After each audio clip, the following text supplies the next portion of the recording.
Hello नमस्कार दोस्तों, अभी फ़िलहाल हम मोतिहारी शहर में हैं जो ऑलमोस्ट एक बहुत ही एजुकेटेड और वेल एजुकेटेड यहाँ पे डिस्ट्रिक्ट है। और यहाँ पे हम आपको बात करने की कोशिश करेंगे। सबसे पहली मुद्दा है कि हम यहाँ पे किसान मोर्चा जो फार्मर का प्रोटेस्ट हो रहा है, उस प्रोटेस्ट के रिगार्डिंग यहाँ पे आपको पोस्टर हम दिखा सकते हैं कि यहाँ पे पोस्टर देखिए कि राष्ट्रीय किसान मोर्चा, ये मान लीजिए कि आप यहाँ पे देश के हर एक कोने कोने में, ये छोटा ही सही लेकिन हर जगह लोग अपने आप को रिप्रेजेंट कर रहे हैं कि हम भी किसान के सपोर्ट में हैं। ये जो सरकार कानून लाई है वो कानून बिल्कुल नागुजार है और यहाँ पे लोग कोई बर्दाश्त नहीं करना चाहते हैं। इस कानून को कोई एस्टैब्लिश करना नहीं चाहते हैं। तो इसी के वजह से यहाँ पे 1.5 महीनों से लगभग किसान हरियाणा और पंजाब के बड़ी तादाद में वो लोग दिल्ली में जाकर के प्रोटेस्ट कर रहे हैं। लेकिन बार बार सरकार कह रही है कि हम आपको बात सुनेंगे और उनसे बार बार मीटिंग की जा रही है, लेकिन कोई भी बात यहाँ पे कोई सोल्यूशन सामने नहीं आ पा रहा है। उसी तरह इसी मुद्दा पे हम कवर करने के लिए बिहार का एक छोटा सा शहर, वो भी बहुत ही डेवलप्ड शहर जो मोतिहारी है, वहाँ पे हम कुछ लोगों से मिलने की कोशिश किए हैं। और यहाँ पे तादाद कम है लेकिन सबका मोटिव वही है कि ये लोग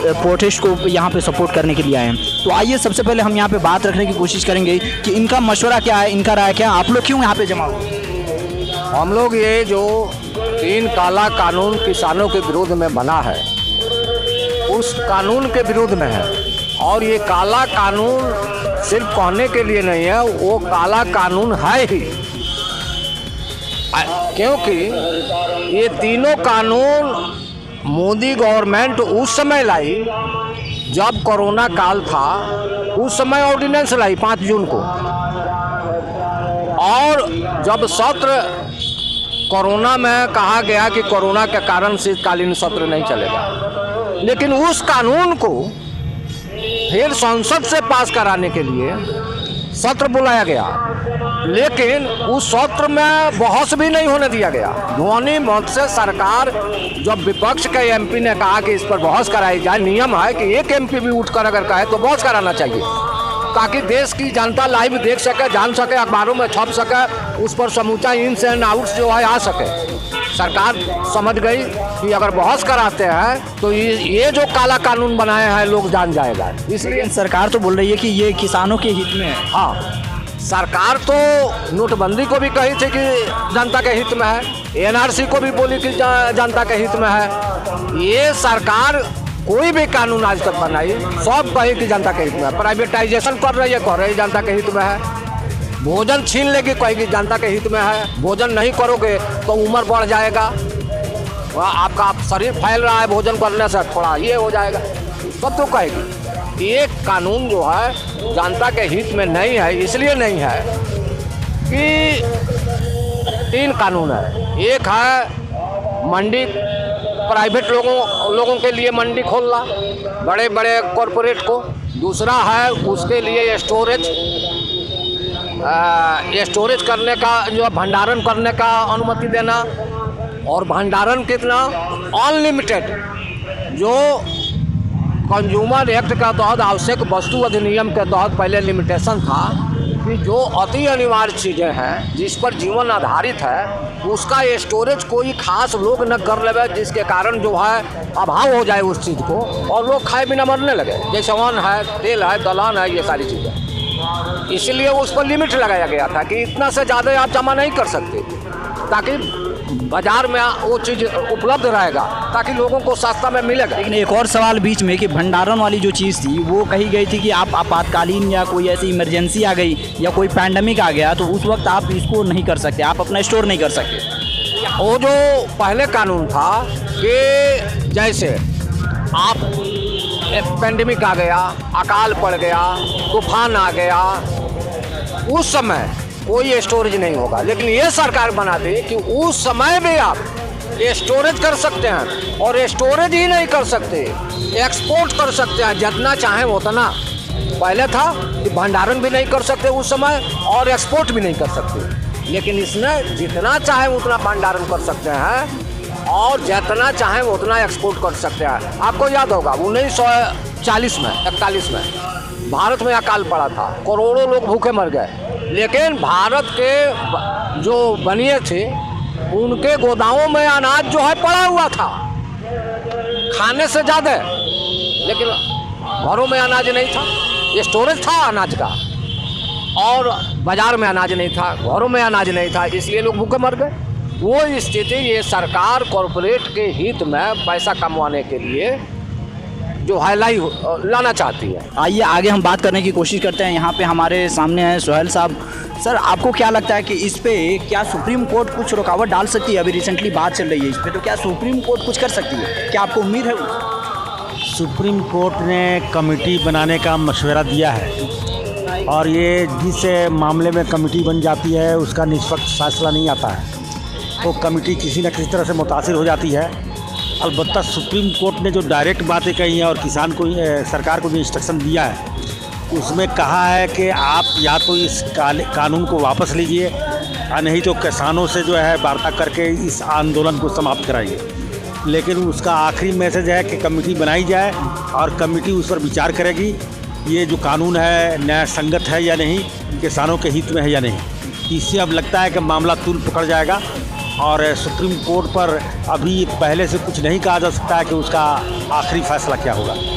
तो यहाँ पे सरकार जैसे कि बोली कि यहाँ पे बार बार उनकी मीटिंग्स चल रही है और सरकार हमेशा सुलझाने की बात कर रही है, लेकिन अभी फ़िलहाल 2-3 मीटिंग्स हो चुकी है, लेकिन किसान करें कि अभी तक कोई ऐसा मंजर सामने नहीं आया जिससे वो कानून वापस लेंगे। लेकिन सरकार तो करी हम कानून वापस नहीं लेंगे, लेकिन उसमें कुछ बदलाव कर देंगे। तो किसानों का मानना है कि मैं वापस लूँ, इस पर क्या? सरकार ने अपने आप को वर्ल्ड ट्रेड ऑर्गेनाइजेशन और इंटरनेशनल मॉनेटरी फंड को गिरवी रख दिया है और इसलिए उसको किसानों का हित कुछ दिखाई नहीं दे रहा है और सिर्फ कॉरपोरेट का हित उसको दिखाई दे रहा है। और इसके पीछे साजिश ये है कि जो सब्सिडी सरकार दे रही है वो तमाम तरह की सब्सिडी ख़त्म करना चाहती है और इससे पल्ला झाड़ने के लिए उसने जो है कॉन्ट्रैक्ट खेती की बात की है और कॉरपोरेट को देना चाहती है, ताकि कहीं कहीं इसको खाद बीज पर मामूली सब्सिडी देना पड़ता है और एमएसपी के खरीदारी पर सब्सिडी देना पड़ता है, उससे ये वंचित हो जाए। इसलिए एक बड़ी साजिश का नतीजा है। दूसरी बात मैं बताना चाहता हूँ कि सरकार नहीं झुकेगी, सरकार झुक रही है। सरकार का पाला अब की बार किसानों से पड़ा है और किसानों में कोई मतभेद और कोई जाति नहीं होती है, हिंदू मुसलमान नहीं होता है। अभी तक जितना भी एजिटेशन चला है किसी न किसी तरह से हिंदू मुस्लिम करके इसने विभक्त किया है और आपने देखा होगा खट्टर सरकार को किस तरह झुकना पड़ा और खट्टर को जो है कैसे हरियाणा के किसानों ने वापस किया, हेलीपैड को उखाड़ दिया, काले झंडे दिखाए और उनकी तमाम पुलिस लाठी चार्ज करते हुए, पानी के बरसात करते हुए, आंसू गैस के गोले छोड़ते हुए भी नाकाम हुई। ये काम होगा पूरे इंडिया में और किसान इस काम को करेंगे। 26 जनवरी को जब पूरे दिल्ली को बंद किया जाएगा और ट्रैक्टर मार्च होगा तब सरकार को पसीने छूटेगी। ऐसा नहीं है, सरकार जो दिखाने की बात कर रही है कि हम वापस नहीं लेंगे, लेकिन अंदर से सरकार डरी हुई है और ये आंदोलन उग्र होगा और पूरे भारत में इसकी जोत जली है और मोतिहारी में भी हम लोग इसलिए बैठे हुए हैं कि लोगों को अवेयर किया जाए और यहाँ से भी किसानों का जत्था जो है दिल्ली पहुँचेगा और सरकार को इस काले कानून को वापस करना पड़ेगा, नहीं तो ये सरकार जाएगी, इसको जाना तय है। बिल्कुल बिल्कुल। आइए यहाँ पे कुछ और लोग हैं, उनसे भी हम बात करने की कोशिश करेंगे। तो यहाँ पे 26 जनवरी बहुत नज़दीक आ चुका है और क्या आपको लगता है कि सरकार कुछ अगला कदम बढ़ाएगी? ये 26 जनवरी को एक इंटरनेशनल प्रोग्राम्स होता है जहाँ पे देश विदेश के अलग अलग बड़े बड़े शख्सियत आते हैं, वो तो क्या आपको क्या लगता है कि 26 जनवरी से पहले कुछ सोल्यूशन निकल कर आएगा? सॉल्यूशन 26 जनवरी को निकले या जब निकले, किसान आर पार के मूड में हैं और आज सुप्रीम कोर्ट का भी फैसला आया है। सुप्रीम कोर्ट ने कमेटी गठित करी है। हमारा ये मानना है कि सुप्रीम कोर्ट भी कारपोरेट के दबाव में और सरकार के दबाव में आकर के कि कानूनों को सिर्फ सस्पेंड करना चाहती है, निरस्त नहीं करना चाहती है और ये आंदोलन चालाकी से ख़त्म करवाने का मुद्दा है। लेकिन किसानों ने ठान लिया है कि बिना वो कानून निरस्त करवाए हुए नहीं जाएंगे। अगर हम लोग 11 जनवरी से लेकर के 17 जनवरी तक धरना प्रदर्शन करेंगे, 17 को हम लोग एक रैली का आयोजन करेंगे, फिर भी अगर सरकार यह कानून वापस नहीं लेती है तो राष्ट्रीय किसान मोर्चा जेल भरो आंदोलन पूरे देश में के 550 सेंटर पर एक साथ करेगी। फिर भी अगर सरकार नहीं चेतती है तो हम लोग एक बार फिर से भारत बंद करने का काम करेंगे। क्या आपको लगता है कि सुप्रीम कोर्ट इस पे कुछ अगला स्टेप लेगी? सुप्रीम कोर्ट पे आपको भरोसा है कि कुछ अच्छा किसानों के हित में करेगी? सुप्रीम कोर्ट का जो भी फैसला रहा है पिछले कुछ सालों से वो संदेह के घेरे में रहा है तो चाहे वो राम मंदिर का मामला हो, एनआरसी में जो उनकी भूमिका रही हो, या 10% जो रिजर्वेशन जो दिया गया सो कॉल्ड अपर क्लास के लोगों को कहा गया, तो वो कंप्लीट असंवैधानिक है, लेकिन कोर्ट ने अभी तक उस पर रोक नहीं लगाई है। या फिर 370 का मुद्दा हो, तो सुप्रीम कोर्ट का जो फैसला है, सुप्रीम कोर्ट की जो भूमिका है वो संदेह के घेरे में है, और आम जनता, भारत की बहुसंख्यक जो आबादी है वो सुप्रीम कोर्ट को संदेह के नज़र से देख रही है, और देश के सर्वोच्च संस्था से आम लोगों का भरोसा उठना ये भारतीय लोकतंत्र के लिए बहुत खतरनाक है। क्या मतलब आपको क्या लगता है कि मतलब कुछ डिसीजन लेगी कि नहीं? इतना सारा आपने केसेस बताया कि मैंने वही बात बोला ना कि सुप्रीम कोर्ट की भूमिका कुछ सालों में संदेह के घेरे में है। इस बार क्या लगता है कि रिजल्ट कैसा आएगा इस बार? क्या कोई उम्मीद है कि कुछ अलग करेगी? हम लोग उम्मीद कर सकते हैं, बिल्कुल हमें भरोसा रहना चाहिए। भरोसा रहना चाहिए कि कुछ अलग करे, कानूनों को निरस्त करे सुप्रीम कोर्ट, तीनों कानूनों को वापस ले। और किसानों का इसके साथ एक सबसे बड़ा जो मुद्दा है कि न्यूनतम समर्थन मूल्य को कानूनी जमा पहनाए। जो एमएसपी कानून है वो रिटेन में नहीं चाहिए, उसको कानूनी जमा पहनाए। आज बिहार में 2006 में नीतीश कुमार ने एपीएमसी एक्ट खत्म कर दिया, कानून खत्म कर दिया। बिहार के किसानों को आज पता चल रहा है, वो भी कुछ इंटेलेक्चुअल वर्ग के लोगों को पता चल रहा है। बिल्कुल ऐसा ही बात है। यहाँ पे आप लोगों का क्या कहना है कि कब अगला बड़ा मोर्चा बिहार की तरफ से जाएगी? क्या 26 जनवरी को एक बहुत बड़ा मोर्चा चलेगी जो पंजाब और हरियाणा वाले बड़े बड़े ट्रैक्टर्स लेकर के उस दिन प्रोटेस्ट करेंगे? अगर नतीजा सामने नहीं आता है तो क्या बिहार से लोग आएंगे? संयुक्त किसान मोर्चे ने साफ कर दिया है कि 26 जनवरी को हमारा परेड होगा। 14 को लोहड़ी के दिन वो किसान के काले कानून की प्रतियां जलाई जाएगी, हम लोग भी यहाँ जलाएंगे। और 26 जनवरी को ट्रैक्टर मार्च होगा। किसानों ने ये साफ कर दिया है जब तक ये कानून निरस्त नहीं होता है। और राष्ट्रीय किसान मोर्चा के जो राष्ट्रीय अध्यक्ष है राम सुरेश वर्मा जी, वो सभी देश भर के सभी जगह से जत्था लेकर के वो ऑलरेडी वहाँ डेरा डाले हुए हैं, और ज़रूरत पड़ेगी तो और हमारे लोग जाएंगे वहाँ।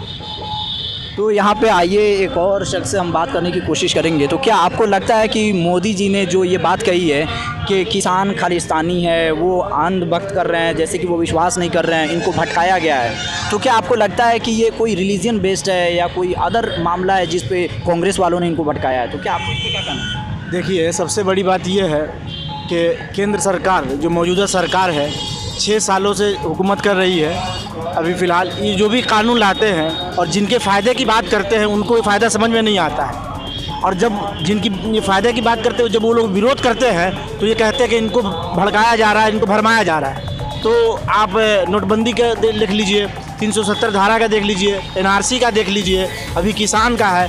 तो ये जो सरकार है ये टोटली जनता विरोधी सरकार है। लेकिन इनका ये है कि ये धीरे धीरे जो है ना टुकड़े टुकड़े में लोगों पर अटैक कर रहे हैं, और सबको इनका मार झेलना पड़ेगा। इस बात को स्पष्ट जानना होगा सब लोगों को। और ये सरकार जो है ना जनता विरोधी सरकार है। आज ये जो कृषि कानून जो लाया गया है और किसान प्रोटेस्ट कर रहे हैं, लाखों की संख्या में कड़ाके के ठंड में बैठे हुए हैं, तो वो सिर्फ अपनी लड़ाई नहीं लड़ रहे हैं। और ये सिर्फ किसान विरोधी कानून नहीं है, बल्कि ये जनता विरोधी कानून है। इसके अंदर जो प्रावधान है कि असीमित भंडारण का जो प्रावधान दिया गया है, इससे क्या होगा? इससे ये होगा जो बड़े बड़े पूंजीपति लोग हैं वो लोग स्टॉक करेंगे और अपने हिसाब से हमसे खरीदेंगे 20 रुपये किलो धान, 30 रुपये किलो चावल खरीदेंगे और स्टॉक कर लेंगे। उनके पास में पूंजी है, पत्ती है, पैसा है और गोडाउन है, रखेंगे। और 2 साल के बाद में, 1 साल के बाद में वो वही चावल हमसे खरीद के 30 रुपये और 100 रुपये बेचेंगे। तो 100 रुपये खरीदने वाले में तो सिर्फ किसान नहीं होंगे, बल्कि देश के आम जनता भी होंगे। तो हम तमाम लोगों से, देशवासियों, तमाम भाइयों से मैं आग्रह करना चाहूँगा कि किसान के समर्थन में आप खुलकर आइए और इस किसान समर्थन जो किसान प्रोटेस्ट कर रहे हैं उसका आप साथ दीजिए। वो आपकी लड़ाई लड़ रहे हैं, वो सिर्फ अपनी लड़ाई नहीं लड़ रहे हैं। ये बात बिल्कुल सबको जानना ज़रूरी है। यहाँ पे बहुत अच्छी बात कही गई है कि यहाँ पे बहुत सारे पॉइंट, ये चंद लोगों ने बहुत सारे पॉइंट यहाँ पे जाहिर किया है कि कैसे सुप्रीम कोर्ट ने अपना वादा निभाया, कैसे अपना काम किया। वहाँ पे बहुत सारे केसेस अभी पिछले साल में हुए हैं और कोविड-19 के मुताबिक भी यहाँ पे बहुत सारे प्रॉब्लम्स का सामना करना पड़ा है। तो इसको लेकर के हमें सुनने को बहुत सारे मौके मिले और बहुत सारे बात मिले हैं। इसी के साथ ये आप नज़रिया देखे आपने कि यहाँ पे भी एक छोटी आबादी में, लेकिन यहाँ पे जनता कुछ कर रही है और किसानों के प्रोटेस्ट में यहाँ पे साथ दे रही है। तो इसी के साथ साथ मैं फरहान हयात, वो भी मोतिहारी से। Thank you.